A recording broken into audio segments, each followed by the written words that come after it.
नमस्कार।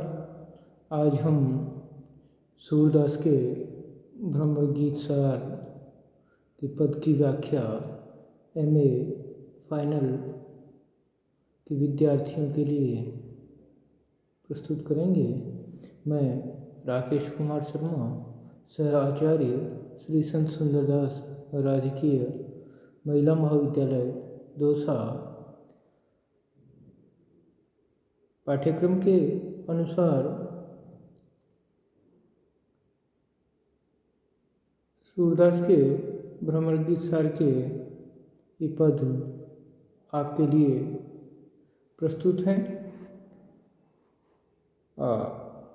सूरदास जी का छठा पद ब्रह्मगीत सार का। सखा सुनो मेरी एक बात, वह लतागन संग गोपन सुधि करत पछतात, कहाँ वह वृषभानु तनया परम सुंदर गात, सुरति आए रास रस की अधिक जिय अकुलात, सदा हित यह रहत नाही सकल मिथ्या जात, सूर प्रभु यह सुनो मोसो एक ही सोनात। सूरदास जी कहते हैं कि जब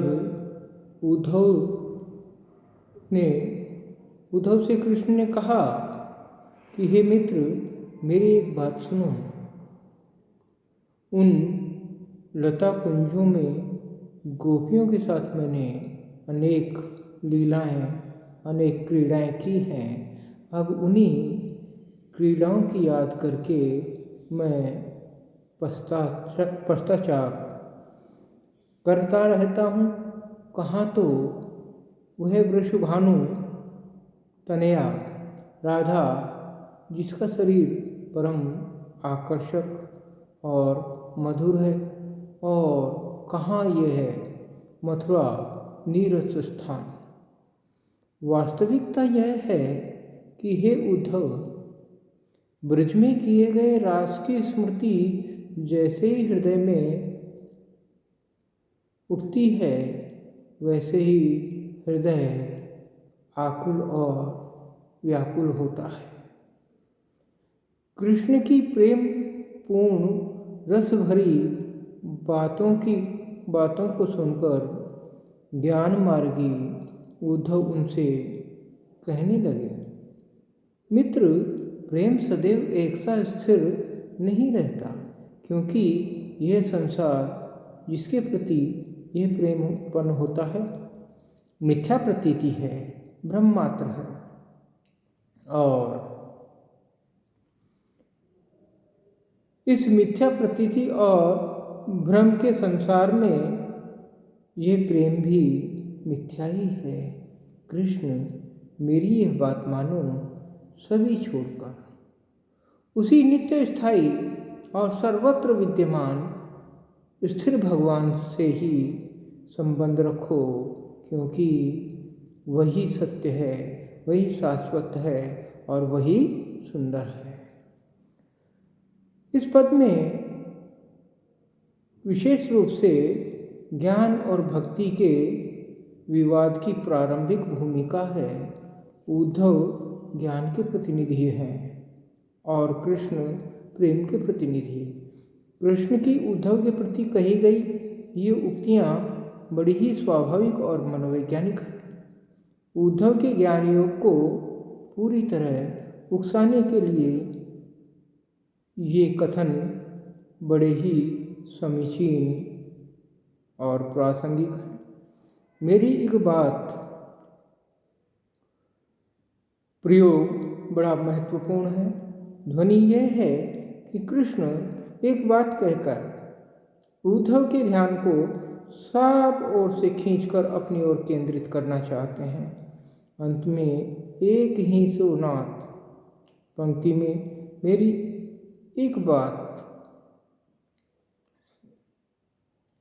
का उतनी ही गहराई से उत्तर भी दिया गया है। कृष्ण की दृष्टि में प्रेम ही सब कुछ है और उद्धव की दृष्टि में ब्रह्म ही सत्य है, से सब मिथ्या है। ऐसा कवि सूरदास जी कृष्ण और उद्धव के बीच वार्तालाप का वर्णन करते हैं। अगले पद में कृष्ण जी कहते हैं, उद्धव यह मन निश्चय जानो, मन क्रम बच मैं तुम्हें पठावहूँ, ब्रज को तुरंत परलानो। पूर्ण ब्रह्म सकल अविनाशी, ताके तुम हो ज्ञाता, रेख न रूप जाति कुल नाही, जाके नहीं पितु माता। यह मत दे गोपिन कह आवऊँ, विरह नदी में भासती, सूर सूरत यह जाय कहो तुम, ब्रह्म बिना नहीं आसती। उद्धव ने कृष्ण के मन के मर्म को नहीं समझा और बार बार जब वह ब्रह्म की महत्ता का बखान कृष्ण के सामने करने लगे, तब कृष्ण ने उद्धव को समझाने के लिए, उद्धव को प्रेरित करने के लिए उद्धव को कहा, अरे उद्धव, अपने मन में ये निश्चय समझ लो कि मैं सद्भावना से मनसा वाचा कर्मणा तुम्हें ब्रज भेज रहा हूँ। मेरे मन में कोई अन्य भाव, कोई अन्य विचार तुम्हारे लिए नहीं है। अतः कृपा करके तुम शीघ्र ही ब्रज के लिए प्रस्थान करो। तुम्हें वहाँ भेजने का कारण भी यह है कि तुम ब्रह्म के पूर्ण अविनश्वर और अखंड रूप की ज्ञाता हो। तुम्हारे ब्रह्म के न तो कोई रूपरेखा है और न ही कोई कुल है और न उसके कोई माता पिता ही हैं। भाव यह कि तुम्हारा ब्रह्म अनादि, अखंड, अजर, अमर और पूर्ण है और सभी प्रकार के सांसारिक संबंधों से अलग है। अतः कृपा करके तुम अपना यह ब्रह्म विषय ज्ञान गोपियों में जाकर बताओ। तुम वहाँ शीघ्र जाकर गोपियों को समझा बुझा आओ, क्योंकि वे मेरे विरह में निमग्न होकर विरह नदी में डूबी जा रही है।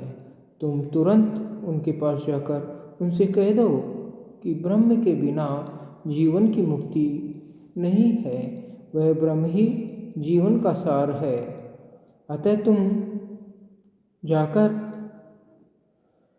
समझाओ कि वे प्रेम भाव छोड़कर ब्रह्म का ध्यान करें और उसी में अपना मन लगावें।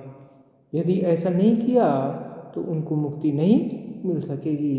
हे उद्धव, ऐसा तुम जाकर उन गोपियों को समझा दो।